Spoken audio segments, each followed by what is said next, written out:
once again to another edition of Good Books. I'm your host this week, Dr. John Cook, and with me today is Dr. Norman Doidge, who is a psychiatrist, a psychoanalyst, and the New York Times best-selling author of The Brain That Changes Itself, which was chosen by the Dana Foundation from over 30,000 titles. It's the best general book on the brain.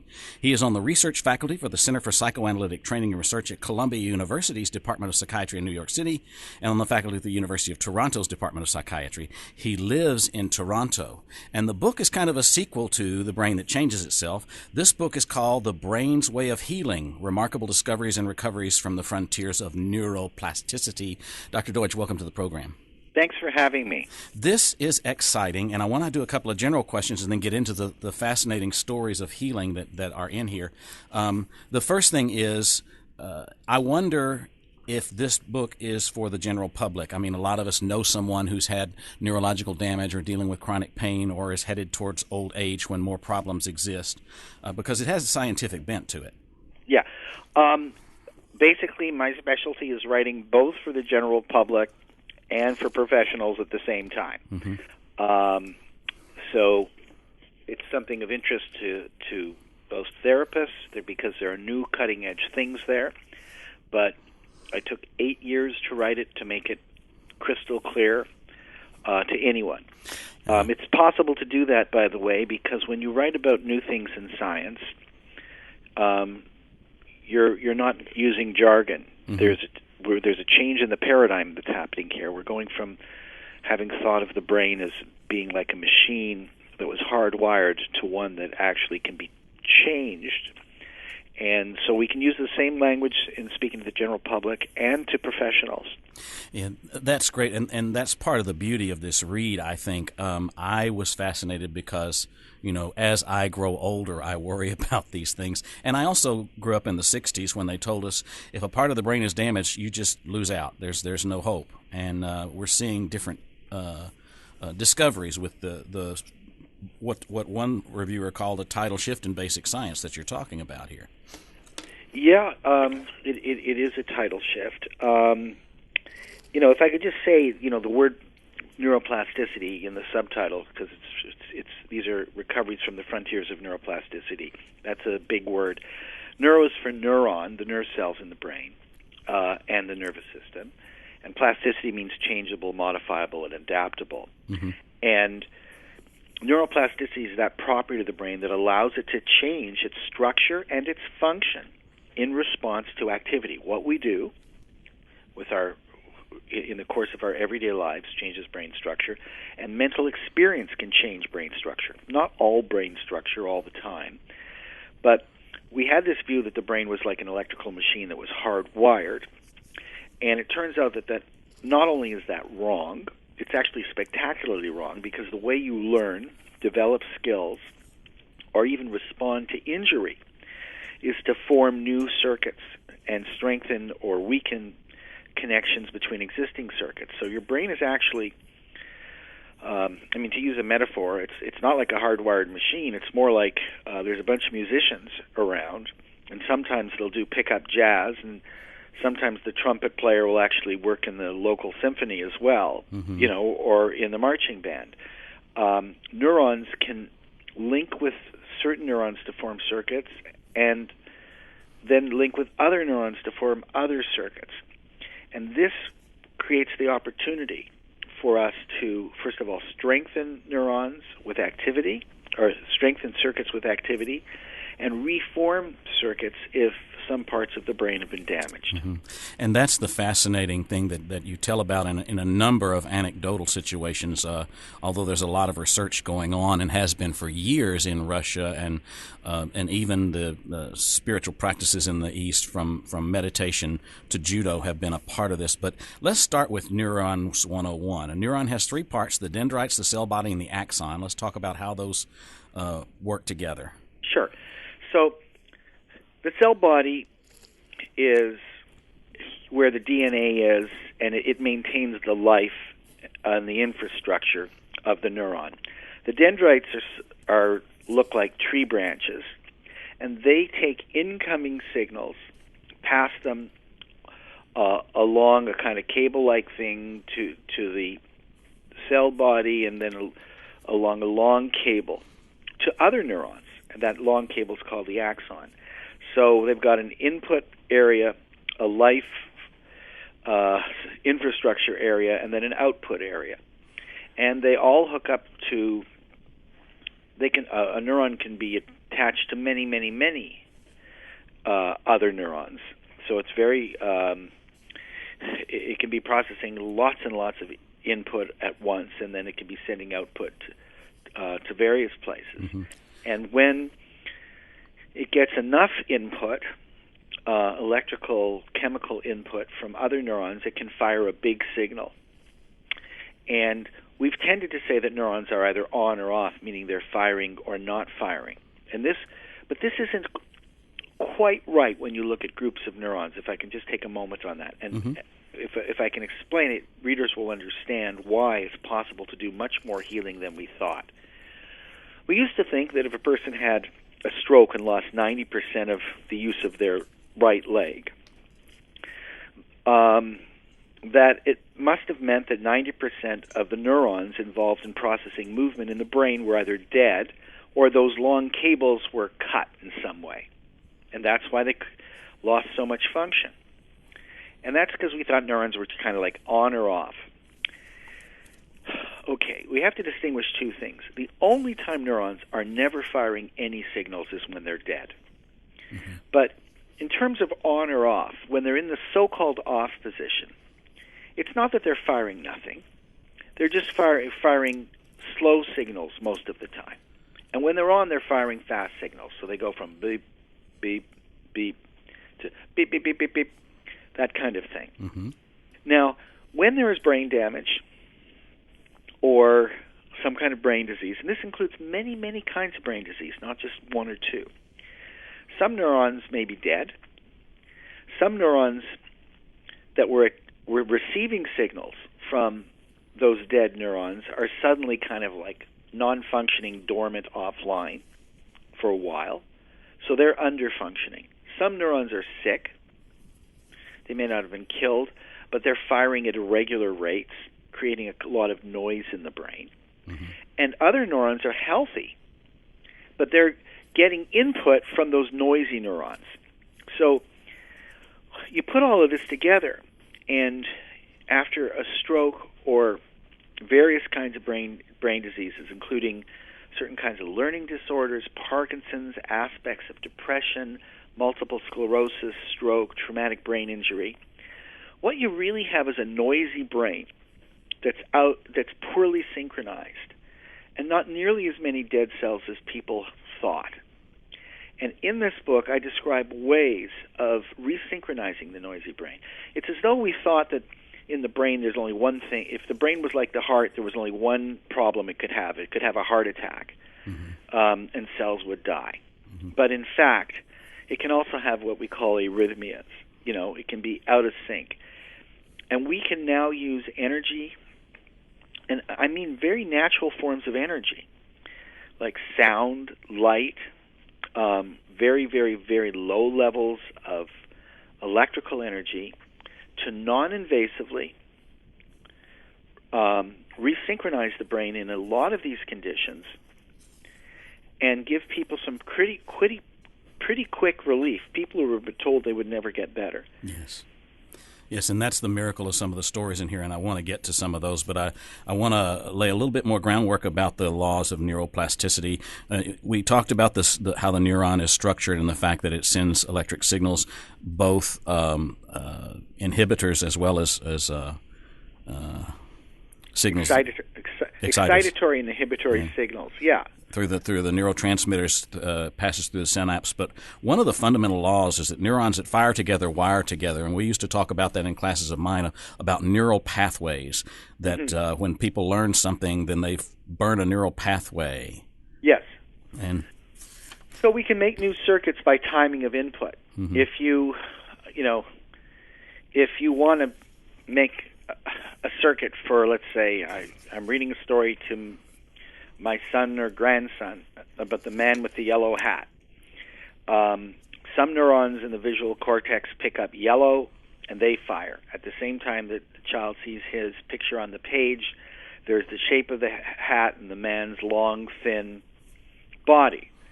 So long and thin neuron detectors fire. Yellow fires. Hat, which is a kind of a meaning about an object, fires. Those three groups of neurons fire at the same time, and they begin to compose a circuit for the man with the yellow hat. And if you feel anxious, and instead of talking through your feelings and figuring them out, you immediately go for a drink or cocaine or something, and you get a reward for that, those neurons all get fired together. Anxiety is relieved by getting a hit of cocaine, and you develop circuits in your brain for a bad habit as opposed to a neutral habit. And so neurons that fire together wire together. Neurons that fire apart wire apart. If you can separate various things, you can sometimes unlink circuits. And the brain is always forming and unforming and reforming circuits. It's doing it all the time. If you keep doing the same thing over and over again, you'll strengthen the existing circuit. And if that's something that's healthy, that's a good thing to do. If it's bad for you, like taking a hit of cocaine every time you're anxious, you'll strengthen a bad habit. But circuits are involved and interrupted in all of, the neurological illnesses in one way or another. Even if the ultimate cause of the neurological illness is not a circuit cause, like let's say it's a popped blood vessel in the brain and you have a bleed and a stroke, it will still affect the interrupt circuitry. And if you have a stroke in the part of your brain involved in forming words to speak, you'll be left with an aphasia, an inability to speak. But you can use neuroplasticity, and I describe that in both of my books, to develop areas adjacent to the damaged neurons and get them to take over the task. Well, that's a good segue into the first example, Michael Moskowitz dealing with chronic pain. I was fascinated especially by the idea that chronic pain is learned and that doesn't just live wherever the injury is in the body, but in the brain as well. So let's talk about what Michael Moskowitz discovered and how he used that to deal with chronic pain. Sure. So, just a few words about the different kinds of pain. Acute pain is when there's injury to a limb or a part of the body, and it sends a signal to the brain. That signal has to pass through a number of gates which have to be open for the person to feel pain. Those gates can sometimes be closed. When Ronald Reagan was shot, he didn't look like he was in pain. He didn't even know he was shot. In fact, he joked after. He said, I'd been shot many times in the movies and I always acted as though it hurt. But when I was really shot, I understood it doesn't always. And that's because his brain simply turned that gate off. And this happens in battle, too. Sometimes soldiers are shot, they don't feel it until they get to a medic. It's kind of a survival mechanism. Now, but in general, you have pain in ordinary life if you've injured a limb so that you won't move it and cause more damage. That's acute pain. Chronic pain occurs when there's damage not only to the limb, but there's damage to the parts of the brain and nervous system involved in processing and pain. And a typical example would be if someone, is pinching a nerve over and over again. Because the brain is plastic and neurons that fire together wire together, the pain system gets better at processing pain and actually becomes what we would call hypersensitive. And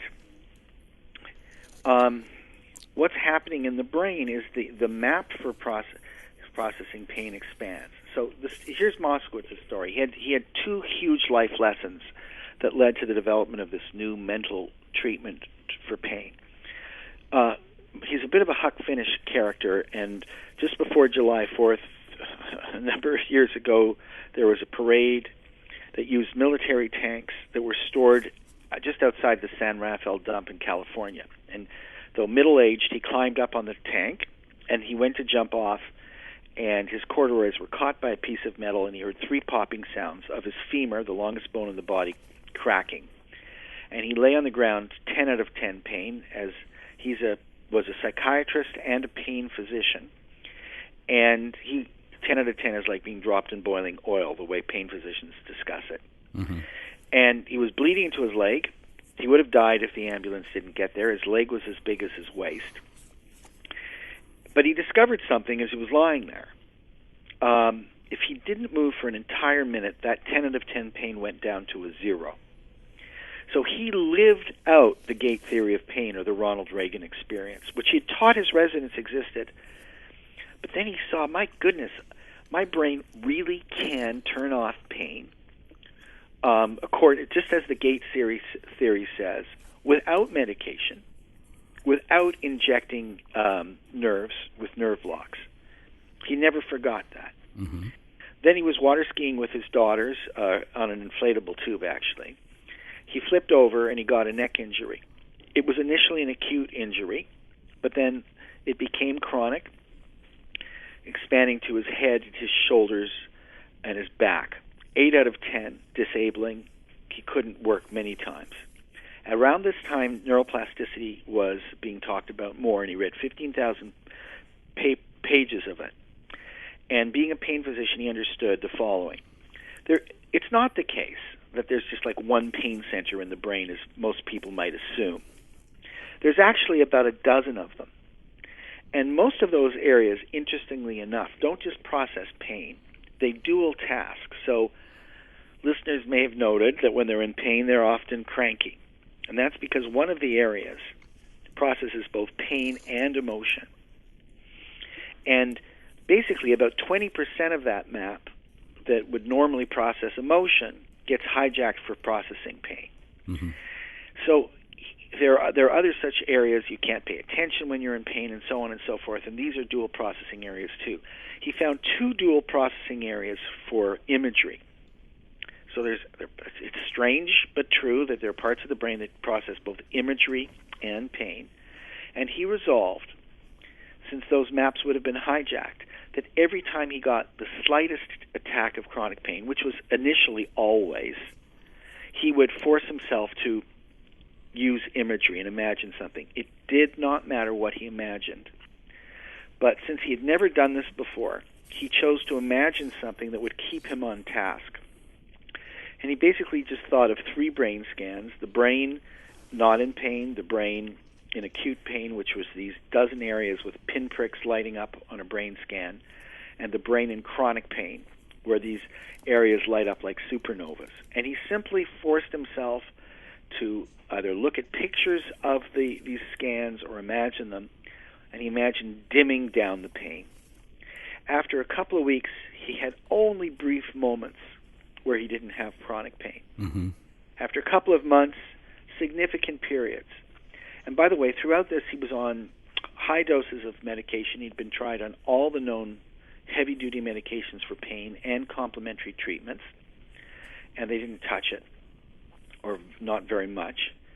And by the end of a year of doing this, just whenever it came up, and of course he had longer and longer pain-free periods, so it wasn't as onerous as the first number of months, he was completely pain-free and off all medication and all other treatment, except using this mental visualization technique. Mm-hmm. And that's amazing. It's just a matter of reframing how you think about things, and your brain can nullify those things. And that's one method, and I just want to make sure that we get to as many things as we can. So I want to move quickly to your friend John Pepper, who walked off Parkinson's disease. That was a pretty interesting story as well. Exercise basically taking care of the degenerative disorder that is so horrific to some. What he did is he basically got a way to control his Parkinson's symptoms so that they weren't disabling. He still has Parkinson's disease. Here are the 2 tricks he figured out. He was diagnosed many years ago, tried on Parkinson's medication. It initially worked, but then he started to get bad side effects. And it seemed to poop out as well, which, by the way, is not uncommon with Parkinson's medication after about 5 years. But his pooped out earlier. In Parkinson's, a part of the brain called the basal ganglia, which normally knits individual movements together and makes them automatic so that we can do something like walking without thinking or brush our teeth without thinking, starts to lose a brain chemical called dopamine and malfunction.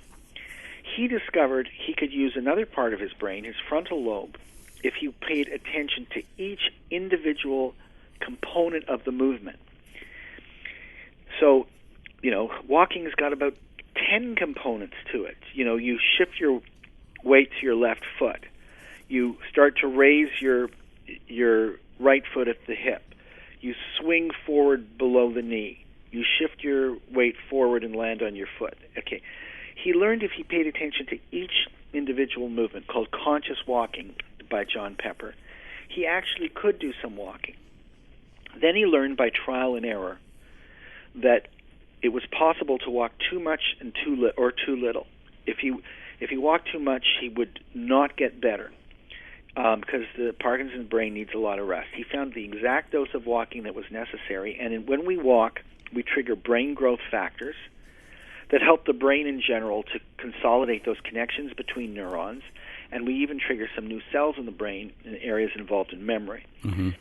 And he got to the point where he can walk much faster than I can, and as long as he can walk, if you saw him walking, he looks completely normal because he's developed this workaround way of it, and he gets the benefits of walking. So the typical Parkinson's patient's caught in a noose. All of us need to be able to move to maintain our brains.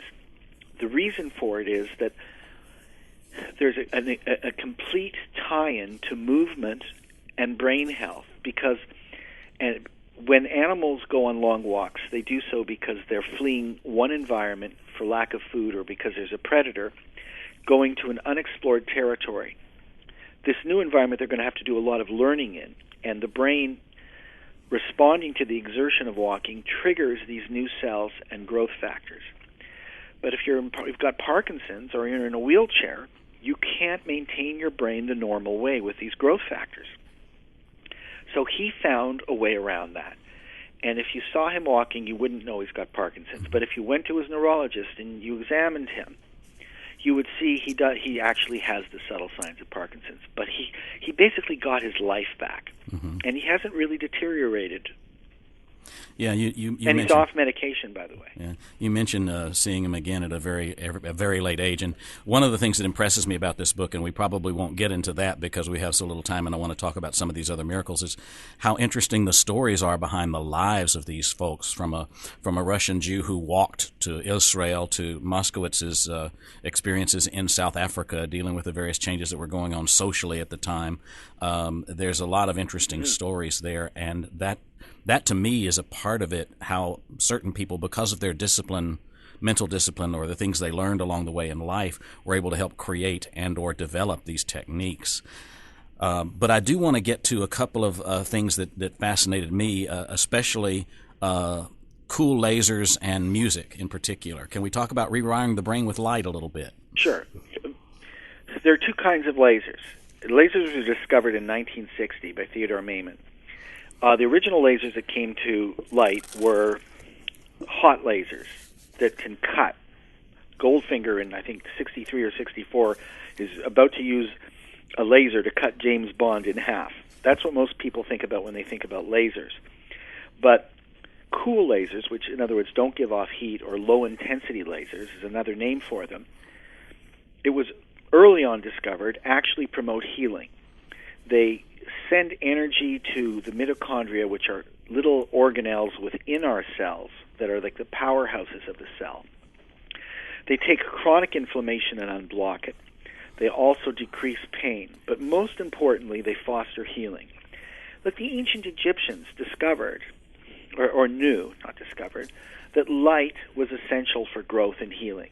And in ages before antibiotics, we used light in, the mountains to help people with tuberculosis, or red light to help people with smallpox.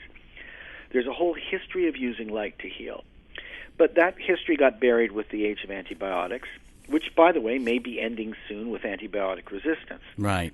Now, lasers have been investigated intensively, particularly in the East, but now in the West as well. And there are certain frequencies, like in the 600 range, that can actually promote healing and growth. And I describe work coming out of Harvard, Israel, but especially clinical work coming out of Toronto, Canada, where lasers have been used to help people who've had concussions and traumatic brain injuries. And I described the case of a woman who had a serious traumatic brain injury post-operatively after a tumor was removed. Mm-hmm. And the cutting gave her a traumatic brain injury. And it was just, I won't go through all the symptoms, but, she simply was completely disabled, couldn't function, couldn't remember anything, no balance, and so on and so forth, practically confined to bed. And with laser light shone in the back of her neck and then later on the hemispheres, within a couple of months, she started to reemerge from this traumatic brain injury after having been disabled for years. Mm-hmm. And I follow many cases who've had concussions and had improved with both for traumatic brain injury and for stroke, and interestingly, some cases for migraine as well. Yes. So light can heal. The music issue works this way. When the brain, in many, many illnesses, when the brain is damaged, the neurons are firing at an abnormal rate. We can use our senses, because the brain is plastic, to resynchronize the brain. So music, your ear turns sound waves and the energy in those sound waves into electrical waves, which are passed into the brain. Mm-hmm. The ear is very much just like a microphone that does the exact same thing, turns sound waves into electrical waves.